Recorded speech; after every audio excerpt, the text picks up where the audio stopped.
Здравейте! Ние сме Колко и Марти. И днес ще говорим за нещо много специално. Това е един метод, открит от нашата козметика. Казва се охлаждащо хидратиране. Какво всъщност е охлаждащо хидратиране? Госпожа Анаутан в своята практика намира огромна необходимост да замени машината за пара като средство за подготовка на кожата за всякакъв вид процедури. Защо? Защото всъщност машината за пара е изключително вредна тази процедура за много типове и състояния на кожата. Например, какво се случва при едно акне? Когато ние сложим акнето на пара, освен че тази кожа е затоплена и на нея не трябва никаква топлина, парата освен че е затопля и разнася абсолютно всички бактерии по лицето, започват да се стичат. Това е едното състояние, за което абсолютно противопоказан този метод. Другото състояние, за което е противопоказан, това са розацейни куперозни състояния, в които кожата не понася никаква топлина. И разбира се, козметиците не използват пара, но те нямат как и да подготвят кожата за какъвто и да е вид процедура. Себореята също е състояние, което не понася топлина. Друг огромен плюс е, че с този метод охлаждащо хидратиране може да хидратираш по-дълъг период от време. Знаете, след употребата на пара, последната зона остава дехидратирана. Става йо-йо ефекта. Хидратираш за момент, след това става обратния ефект. Всъщност кожата изпарява тази влага много бързо, защото тя заради затоплянето. Да. А пък тук всъщност се получава един ефект на постоянно насищане на хидратация и всъщност слагат се едни памучни маски, които всъщност последната зона може да си оставиш и си оставяш най-важната и най-проблемна зона, си оставяш за последно, за да може тя да е най-хидратирана. Друго предимство на този метод е, че той е в лабораторни условия, е установено, че е 6 пъти по-силен като хидратиращо средство от машината за пара. И като продукт, който може да подготви кожата за всякаква процедура. Дали ще направиш пилинг след това, дали почистване. Пухването, което се получава на кожата, е изключително. Абсолютно предостатъчно да се свърши всичката работа, от която козметика има нужда да свърши. Това е една революционна идея на Анаутан, която е изключителна гордост на фирмата. Всъщност от този момент нататъка някакси тенденциите в световен мащаб започват да наблюдават тази марка Анаутан като изключително иновативен подход. Да.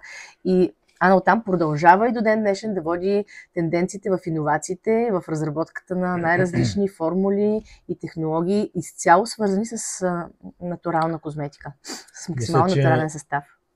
Забравихме да споменем за това, че когато нанесеш този продукт отгоре, той е под формата на гел, при отстраняването му всъщност свършиш работа на част от пилинга, защото отстраняваш мъртвите клетки на кератиновия слой, всъщност се насищат с този гел.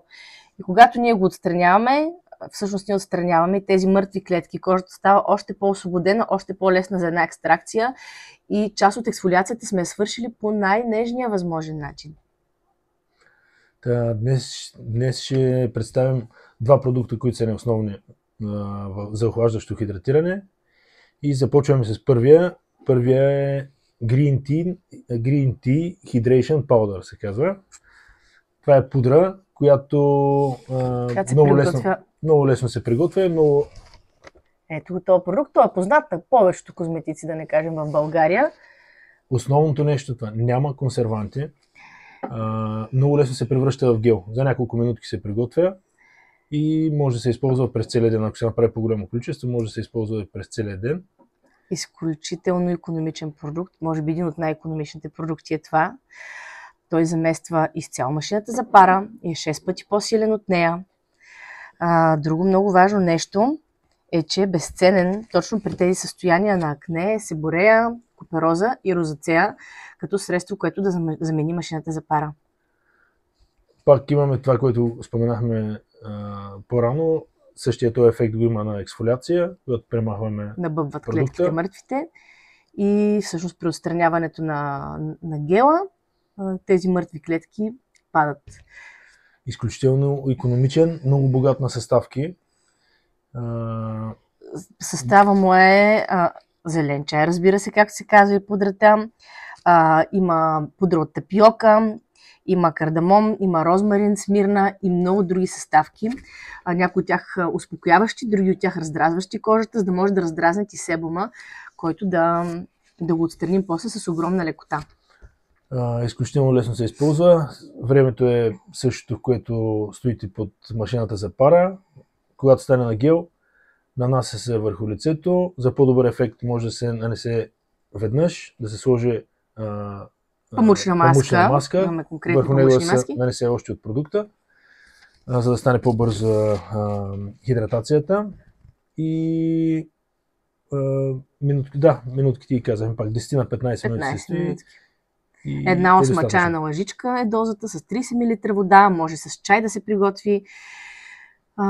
И общо взето този изключителен продукт, най-малкото, което може да кажем е това.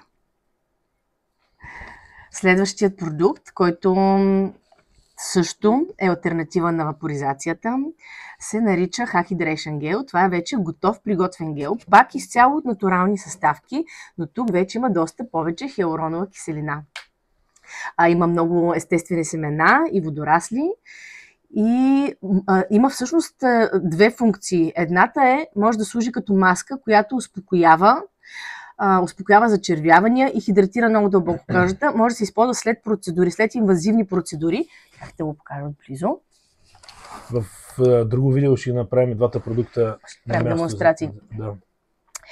Но може да се използва като финална маска успокояваща, която успокоява зачервяването и раздразнението на кожата, а пък другата му основна функция е охлаждащо хидратиране, замества машината за пара, 6 пъти по-силно е установено в лабораторни условия е хидратацията и подготовката на кожата. Значи, тези гелове подготвят кожата за дълбоко почистване, подготвят кожата за процедури свързани с ексфолиация. Тези гелове подпомагат пропускливостта на клетката. Тя може по-лесно да приема активни съставки и маски, по-добре абсорбира след използването на тези гелове. Въобще абсолютно незаменими, изключителни продукти, задължителни за всеки един салон, клиника и естетичен център. За щастие, вече наистина много хора ги използват, много професионалисти. На Запад е абсолютно отречена тази вапоризация, машината за пара. И общо взето е това. Употребата е пак по същия начин. Нанася се гела, 10 на 15 минутки, тя кожата си показва колко има нужда, може да добавите още. Може малко да се наложи да се напръска с вода, ако кожата много бързо глътне гела и го абсорбира, ако е силно дехидратирана, може да се наложи да се увлажни маската с вода. Има вариант да се направи лек масаж на лицето, става малко ускоряваме малко процеса и за хора, които искат по-бърза процедура, може да се направи така с масаж, така може да намалим минутките до 5-6.